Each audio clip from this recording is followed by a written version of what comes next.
ప్రకాశం జిల్లా దక్షిణ సింహాచలంగా పేరుగాంచిన శ్రీ వరాహ లక్ష్మీ నరసింహస్వామి బ్రహ్మోత్సవాలు అంగరంగ వైభవంగా జరుగుతున్నాయి. ఇందులో భాగంగా స్వామివారి కళ్యాణం వేలాది భక్తుల నడుమ కన్నుల పండుగ జరిగింది. అనంతరం శ్రీదేవి భూదేవి సమేత శ్రీ వరాహ లక్ష్మీ నరసింహస్వామి రథోత్సవం ఎంతో ఘనంగా జరిగింది. పురవీధుల్లో రథంపై కళ్యాణ్ నరసింహుడు భక్తులకు కనువిందు చేశాడు. చుట్టుపక్కల పలు గ్రామాల నుంచి వేలాదిగా భక్తులు రథోత్సవంలో పాల్గొని స్వామివారి కృపా కటాక్షాలకు పాత్రులయ్యారు. రథోత్సవం సందర్భంగా ఆలయ అధికారులు భక్తులకు ఎటువంటి ఇబ్బందులు లేకుండా అన్ని ఏర్పాట్లు చేశారు.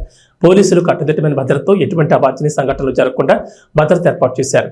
ఈ కార్యక్రమంలో దేవస్థానం చైర్మన్ పామర్తి మాధవరావు, వేల్పుల సింగయ్య, మించల బ్రహ్మయ్య, గాలి హరిబాబు, నక్కా బ్రహ్మేశ్వరరావు తదితరులు పాల్గొన్నారు.